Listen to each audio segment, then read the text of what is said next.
Despite the Texans' dominant win against the Steelers, C.J. Stroud struggled Monday night. Stroud had 5 fumbles, recovered 3 of them. That tied the record for the most fumbles and fumble recoveries in a playoff game in NFL history. Bless you, Jim Saturday.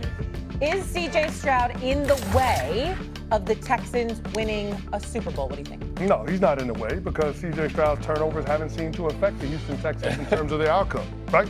Like the Texans are 3-0 when C.J. Stroud turns it over 3 times or more. Insanity. Yeah, the Houston Texans defense this year, the fewest opponent points off of turnovers this season. They've only allowed 29 points off of the giveaways that the Houston Texans offense has had. And conversely, the Texans offense is 4th when it comes to points off of turnover. So sudden change when their defense has to make a stop, they get it. Sudden change when their offense gets a short field, they cash in. That's a formula for success. And the Houston Texans' ability now to be able to run the football with Woody Marks and Nick Chubb, that recent development is why I'm bullish on them. If you got a team that can capitalize on takeaways, if you got an offense that can run the football, and you got a defense that can knock the other team's quarterback down, you're going to have a lot of success in this league, especially in the playoffs when football changes. So no, C.J. Stroud is not an impediment to the Houston Texans getting to where they want to go. He is if he continues to play the way he looked last night. That's all. You can't be losing the ball 5 times. You can't have 3 turnovers if you got to go to Foxborough. Right. You got to go to Mile High Stadium. You can't do it. You do that, it's going to cost you. That's all I'm saying. I mean, I know this defense is legit. We know that the offense has been suspect. They can't seem to get any chemistry, any continuity, the whole bit. We understand that. But CJ can ball because we've seen him ball, and we know what he can do. He has to do it. If the Houston Texans are going to win the Super Bowl, they're going to get to the Super Bowl, they're going to win the Super Bowl. He has to do that. He can't play the way that he played last night and think that that's going to be able, you're going to hold New England or Denver or somebody to 3 points and 37 yards on 3 different turnovers and possessions. That ain't going to happen. Yeah, and I would say when you're talking about winning, I mean, the question about winning the Super Bowl, I mean, now you put in the NFC and the defense, whether you got to go play the Seahawks, potentially the Rams, 49ers, Chicago, like whatever it is. Like, you can only have so much at that position, so many mistakes at that position before it bites you. And I think where they are now, and I fully agree, like even last night, all the 3 turnovers, they give up 3 points. And on one of the possessions, the Steelers had the ball 7 plays for 4 yards. Like, it's insane how good that defense is, I agree. But it's not like we were writing home about the Steelers offense to begin with. So if you have teams that can push the ball down the field and make you pay for those things, I thought to Stephen A's point last night, that was sloppy football. And I know one of them, he's not even looking. I don't know if that's on the center or if there's like some kind of, whatever. Oh, it was off the snap, was off to the left. Yeah, he's got to corral that. Yeah, there are different moments that you just said, that's just sloppy ball. And like in the playoffs, that typically doesn't win. And so I would say to Stephen A's point, if it plays that poorly, I don't think he will play that poorly, but if he had another performance like that, I don't think they get out of the next opponents they play. I don't think they win against the Patriots like that. So I think that you need to play clean football. DeMeco Ryans knows that. Stroud knows that. He just hasn't done. Last night was a bad day. It's just bottom line. And you can't have those in the playoffs. It's one and done, and you don't want it to be him. It's his 3rd year in the league. He's only had 3 those types of games. I agree. He's only had 3. So there's once a year that happens. Yeah, it was just a bad night. Yeah, it's a bad night. So he's got to correct it because they'll play the Pats on Saturday, I believe Sunday, excuse me. This is different. You know what you could say? The cold changed your brain because y'all were all Steelers hype, bro. Y'all were all Steelers hype. Something had the oxygen, like all the layers. Right. Go with it. That's right. I will say it was cold when we got off the plane in Pittsburgh, and I liked the cold. And I was like, "Ooh, this is a chilly wind." It wasn't 30. Chilly wind. It wasn't 30. That meteorologist was lying. They were lying. The cold, being in Steel City, it did kind of change my mind about what I thought the Steelers could do last night, and I was wrong because the Steelers have now lost 7 straight playoff games, the longest active streak by any team. They have all come under Mike Tomlin, of course. His 7 straight playoff losses are now tied with Marvin Lewis for the longest losing streak in NFL playoff history. This has led some to believe it is time for Pittsburgh to move on from Tomlin. Aaron Rodgers, though, thinks differently. This league has changed a lot in my 21 years.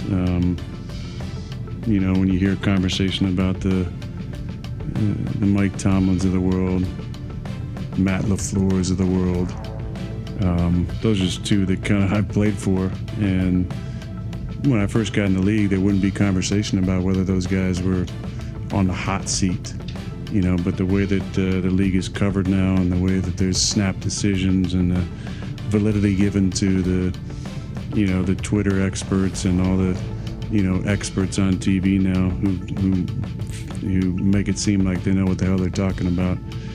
To me, that's an absolute joke. All right, well, we're going to try and make it sound like we know what we're talking about here. Rodgers saying that both LaFleur and Tomlin are great coaches and they should stay. Do you agree? No, I don't. And I will say this about Aaron Rodgers. He makes some good points. People don't Aaron Rodgers is a smart brother. He's not stupid. I mean, I know that he rubs people the wrong way with some of the things he said, but this is not a dumb man. This is a highly intelligent dude, okay? And when he speaks, people do need to listen and hear where he's coming from and what he's saying. I'm a member of the media. He's always nice to me. I don't think he was talking about me. Let's get that out of the way, right? He's always good to me, right? And I got nothing but love for him because I know he's going to Hall of Fame. And before Patrick Mahomes came along, I thought he was the greatest passer of the football that I had ever seen. And that was taking Dan Marino and others into consideration. That's how great Aaron Rodgers was. But let me tell you where he's wrong and where he needs to be addressed. For the purposes of First Take, I want to bring this up because I think it's incredibly, incredibly important. Yeah, I might be the face of the show now with this wonderful woman, all right? But let me be very, very clear. I'm nothing without y'all. Football season, I ain't never playing the damn football. You know what I'm saying? Who do I call when I need guests on my radio show? Who do I call? Who do I reach out to when I need some counsel? The problem is you got some sorry ass analysts out there that try to act like they know and did what y'all know and what y'all did. I don't do that. You know what I'm saying? Y'all did it, I did it. I did not. I covered it from a journalistic perspective, but that's it. When Aaron Rodgers says that, when you look at a show like this and others, there's a plethora of former NFL players. And so it's like, this ain't, a bunch of reporters sitting at a round table talking about the game like they were in the locker room. You understand? Or out on the football field. No, these are your contemporaries. Right. You understand what I'm saying? And I'm really, really big on that because I like people to see, I want you to see your peeps, the people that wore the uniform just like you did, that went out on that field just like you did, that played at a high level, that competed for Super Bowl championships. They were right there. They know what they're talking about. I know I'm sitting next to two people that know that forgot more football than most people in America know. So when you say something like that, your bitterness comes across. And then we got to look at the stats. Who don't love Mike Tomlin? Right. But here's the reality. You've lost 11 of your last 14 postseason games and 7 straight. We respect the hell out of Matt LaFleur. You lost 5 of your last 6.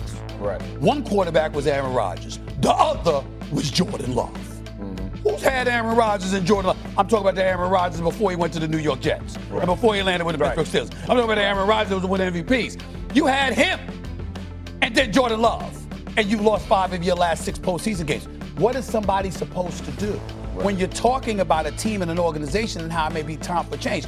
He talked about when he came from the league. Well, guess what? Before you came into the league, Jimmy Johnson came on board and immediately fired Tom Landry. Right. Before you came into the league, Don Shula was fired. Right. What are you talking about? Chuck Noll was fired. It took him long because they waited a decade of him struggling before they got rid of him, but it happened. Right. So there's plenty of coaches that have come and have gone. Andy Reid. And we saw this before Aaron Rodgers arrived and since Aaron Rodgers arrived. Right. So respectfully to that bad man who I love, that's just not accurate. It was going on. It did go on before you arrived. It went on once you arrived. It's going on now, and it always will because that's the business. Yeah. Period. Well, Stephen A., the reality is when you love something, when you love someone, you're usually the last one to admit when that situation has run its course. You're usually the last one to admit when it's over. And that's what I took away from Aaron Rodgers' comments and trying to defend Mike Tomlin and trying to defend the Pittsburgh Steelers from this. It's over. It's over for his NFL career, and it feels like it's over for Mike Tomlin from the standpoint of competing for championships with the Pittsburgh Steelers organization. Now, for Aaron Rodgers, I appreciate you trying to defend Coach Tomlin because I think he gets a lot of heat. Yeah.